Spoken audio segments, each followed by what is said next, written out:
Okay, family, welcome back to part 6 out of the 10 ways I ruined my life. So, I'm going to talk about spirituality, my involvement in spirituality, and how that had an effect on my life. Yeah, basically ruining it to a degree. So I'm going to get straight into it. So, I know that previous video I spoke about post-uni depression and all those type of things, basically PTSD from going to uni and certain things happening. So when I got back home, I was quite depressed. I had bouts of like depression, etc. And there were times though where I was really active as well. So I used to hold events called LTAY. I remember that it stood for Let's Talk About You. So I used to run those events. People used to come in person. I had a PowerPoint, and then I used to talk about like emotional intelligence and self-discovery and all those type of things. So that was like really good. And yeah, I was just active. I was involved in a lot of things. I was hosting events, like doing MCing at events, etc, etc, etc. A point even came where I owned and was running a car wash, which was really fun. So I was doing my thing, but boom, I ended up having another bout of depression. But this one wasn't like the others. This one was just long and strong, basically. And I guess I couldn't really overcome it at this point. So and then I also remember all my days. I also remember this is when I knew the depression had taken over, because I remember nailing a really good job that I almost applied for, just for, like I said, I was ambitious, but I was like, right, if I get this, you know what I'm saying? And I remember getting it. Like, I remember being on the train and them sending me an email like, yo, and I was like, rah. But basically during that job, the depression hit me. So basically, obviously I've become unwell, so I couldn't stay in the job. Like, I just was like, nah, I can't do this. I can barely get up and travel to work. Like, I'm done. Which was a shame, because that bothered me all these years of my life. I thought, imagine what my life would be like if I stuck with that job, and where would I be now? And you know, if I continued on that trajectory, imagine where I'll be today. So that's interesting. But I will come back to that at some point because it relates to something. So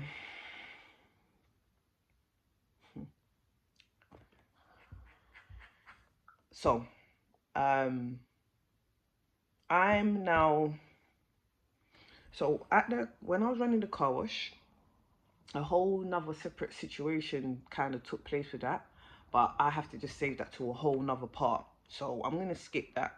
But I just want to add that in so you kind of understand why what I'm about to say next is what it is, why I was struggling so much. So some things happened which caused me to struggle. So at this point I'm like, okay, enough's enough, right? And um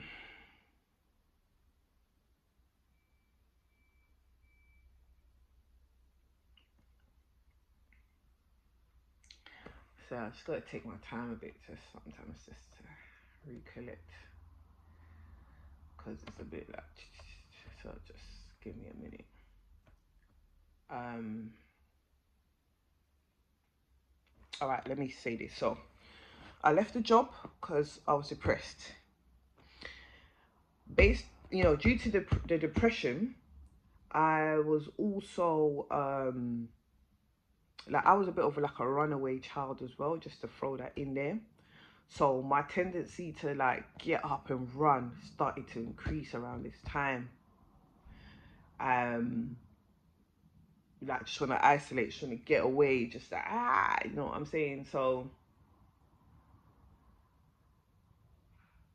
you know what, yeah, I need a minute. I need a minute to recollect this properly. I'll be back. All right, family. Sorry about that. I think also my position and my body language and that wasn't allowing things to flow. So just need to sit up and just, do you get what I mean? Like, own this, be here. So I got back late yesterday and I'm a bit tired. So as I was saying, I left this good job and I was kind of in limbo after that, just sort of kind of just hanging around, you know what I'm saying? So I used to like, I was quite interested in drama. When I was little, I used to go to drama school. Um, so I was involved, I was interested in drama, music, modeling, all that. So during this period, I was putting my all into that really. I was just like finding gigs, all that, and doing like going to open shows, um, like modeling in music videos, all of them. So one time, my bedroom called me and was like, this shoot is happening with some guy, whatever. Do you want to come through? I was like, okay, you know what? Yeah, I think, yeah, that sounds good. Let me come through. So get there and shoot happened, whatever. And then we met two guys there.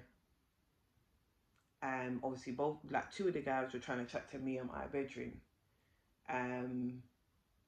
Well, I say that two of them were there, two of us were here. One of them was trying to chat to me, but I'm like, nah, you're not my kind of guy, but your bedroom is. But you're not. But their bedroom had more of a chill demeanor. Like, it wasn't the type that's gonna be trying to, you know what I'm saying? But we kind of looked eyes, like we already knew, like, yeah, you know what I'm saying? Like, forget him, like, yeah. But obviously you want to be respectful, so I was just listening to that guy, whatever he had to say. But in my head, I was like, cool. So at the end of the shoot, the guy that me and him locked eyes, he was like, oh, I'm happy to drop you in your bedroom back to where you want to go, but I'm going now. Oh, he said, I'm going now. If you want, you can come with me and I'll take you. But my bedroom had her eyes on the guy who was shooting the actual music video. So she kind of wanted to stay to the end to connect with him. But I was like, come nah, let's go. Do you know what I mean? Like, which, that's another topic for another day. I was like, nah, man, come. Like, this guy's cool.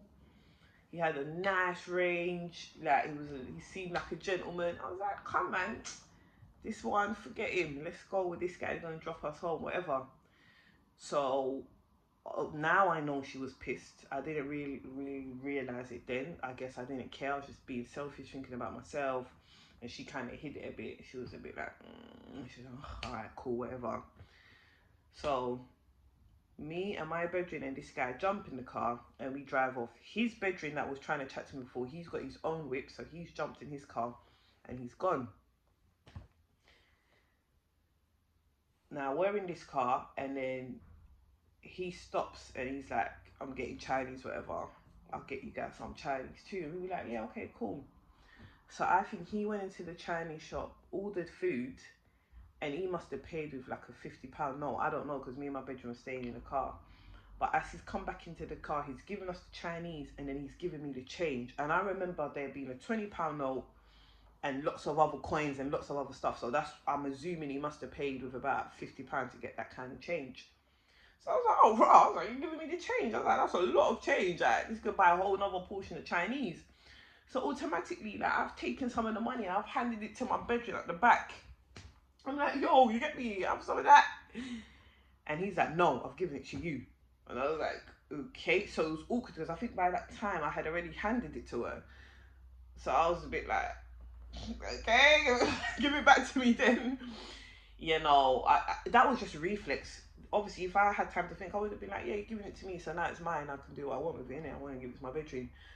But he said it seriously, but also kind of lightly. So obviously, when I took it from my friend, it was almost lightly as well, like in a funny way. But I'm pretty sure she wasn't happy with that.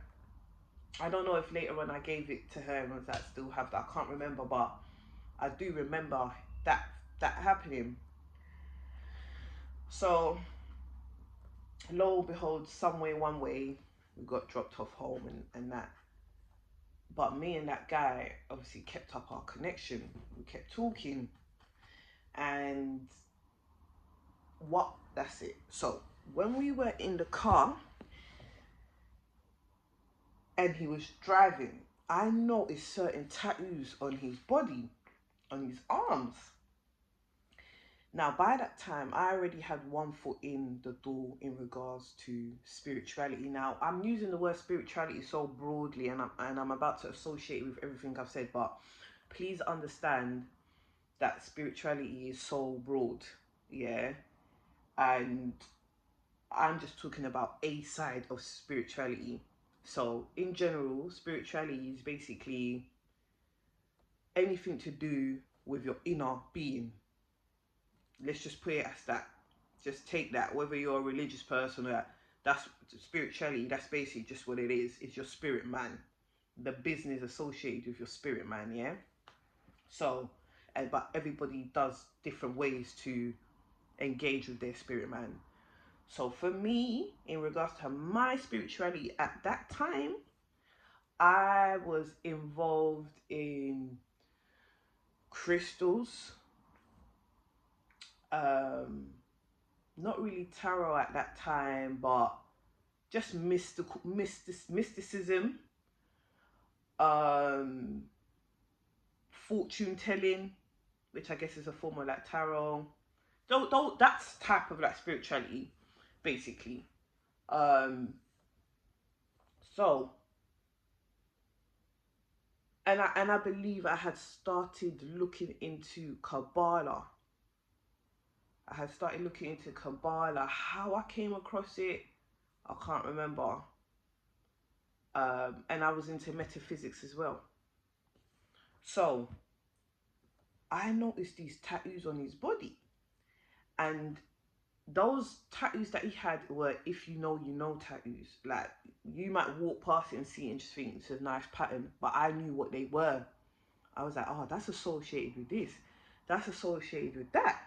So, and it's funny because the specific tattoos he had at that time were the things I was in particularly involved with at that time. Remember, like I said, I've had different phases of different types of things out. So it really caught my eye. I was like, yo, like, so you know how girls are automatically straight away. I'm like, oh my god, he must be the guy for me. Like, we can relate. Like, Raj, you know what I mean? He's spiritual. He's deep. He's in it. He knows. Like, look at his tattoos in it. I just get what I mean. So that was the first mistake. So we started talking about it. I was like, yo, you got this there. You got this there. So when he then clocked that, oh, she knows about this thing. Cool. So we connected even more. Now, this is where it starts to rank up a little bit.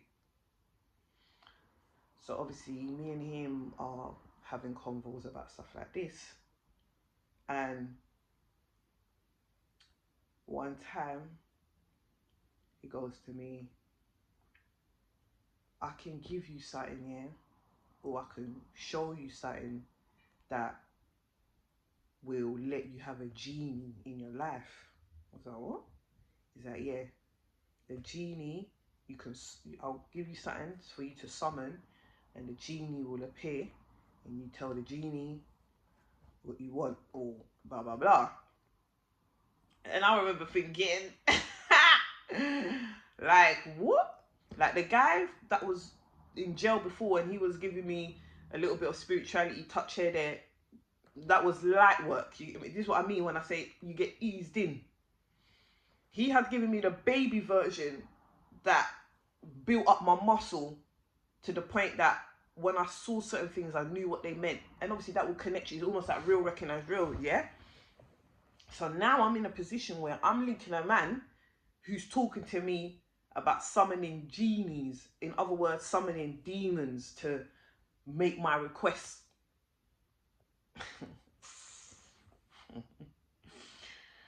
You know, I've made many detours. Some may call them mistakes.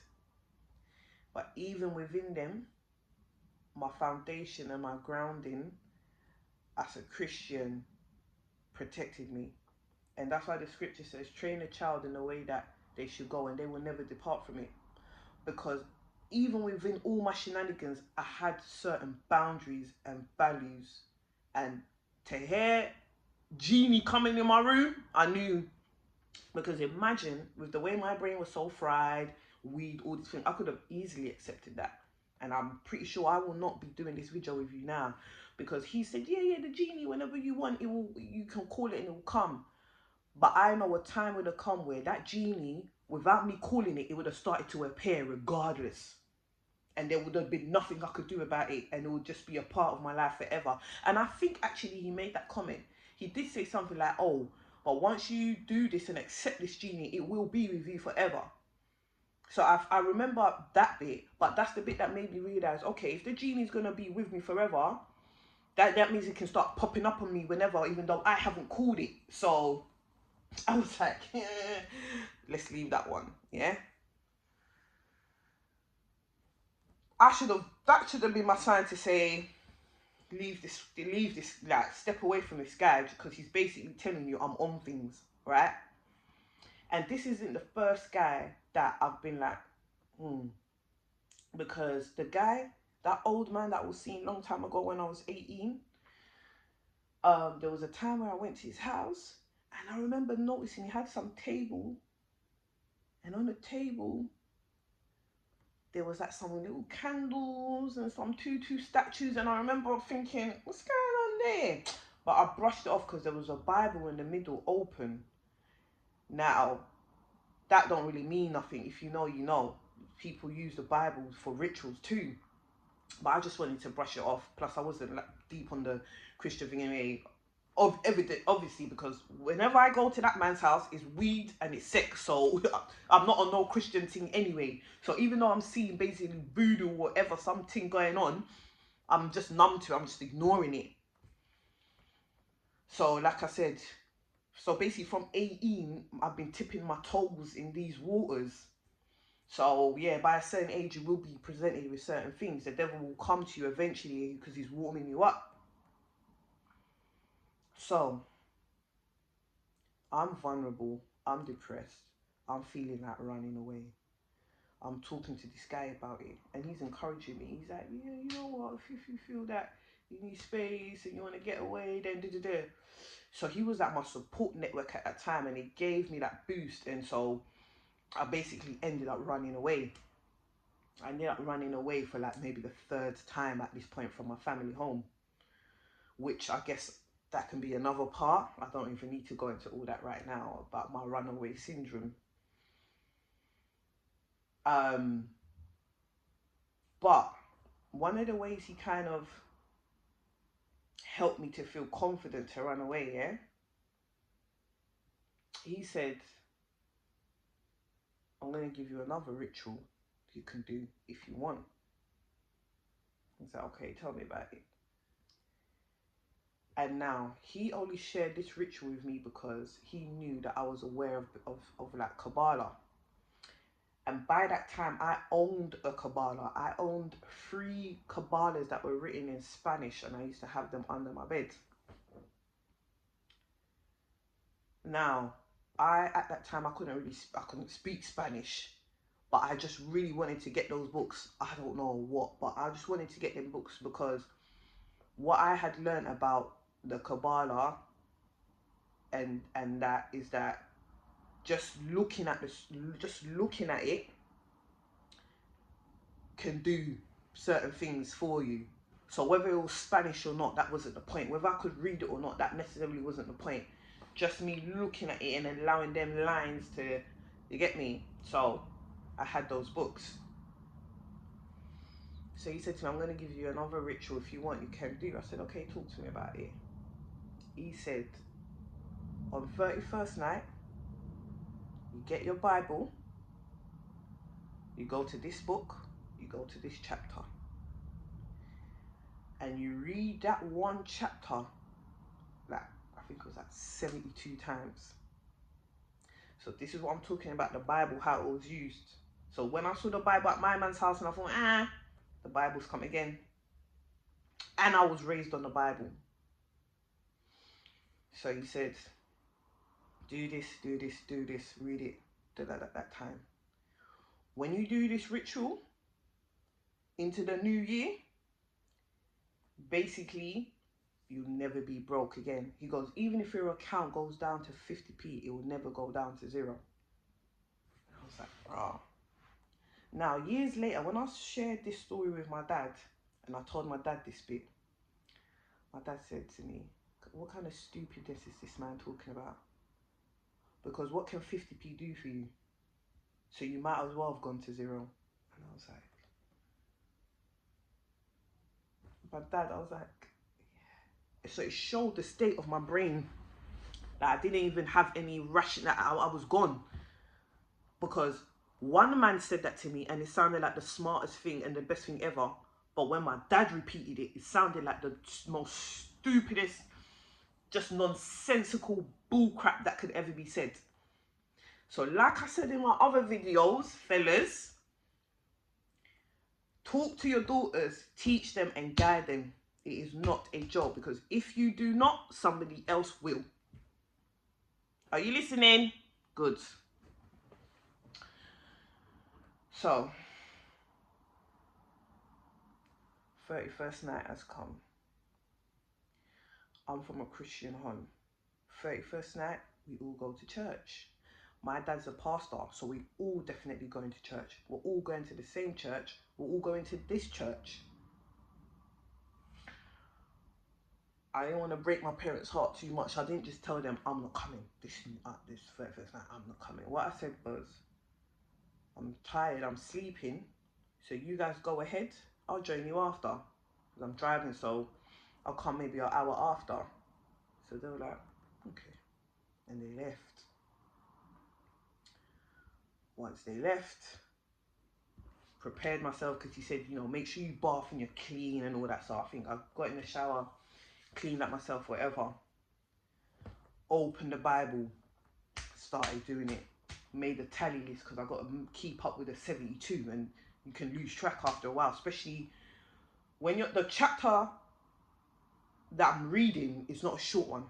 I think it had like 42 verses in it alone. So I'm reading that 72 times. Like by the end of it, I was like, I need to finish this thing. I need to finish this thing. Finished it. Went to bed. Obviously, my parents would have been where they are and realised, right, this girl, she ain't coming. So obviously they've come home. They've all gone to bed, whatever. The next day is the next day. I don't think we really spoke about it. They must have just said, oh, you didn't come. And I must have said something like, oh, yeah, I was tired, I overslept, whatever. And left it as that. So,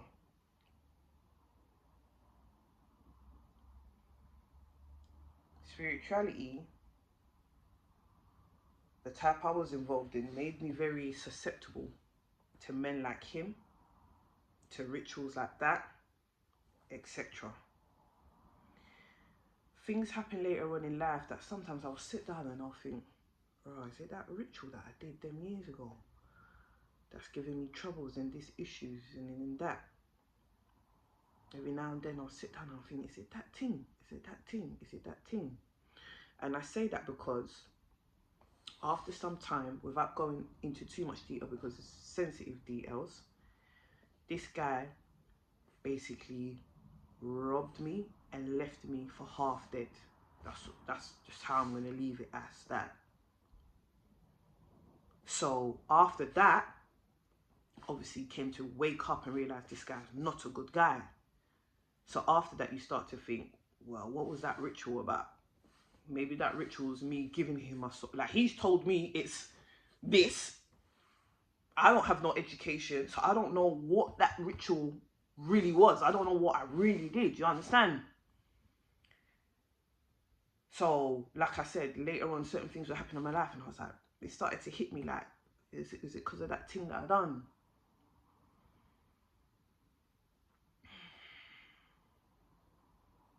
So, a point came where I'm at my parents' house. I've lost a good job. I'm now doing a basic job. Like, my life's basic.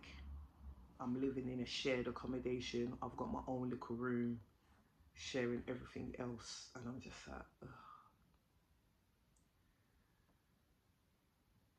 I throw this in quickly. One time, do you know what? It's alright. I'll save that to another one. I'll save that to another time. But I'll end saying this. After all that happened, I got to a point where I was like, okay, I need to rebuild. I need to rebuild my life from here. My brain was still foggy, so my sense of rebuilding my life still wasn't pure. It wasn't good. And I guess that's what I'm going to talk about later. The steps I took to rebuild my life, which basically ended up ruining my life. So once again, thank you very much for joining me, and I'll hopefully, by the grace of the living God, see you tomorrow for part 7. All right, take care. Bless.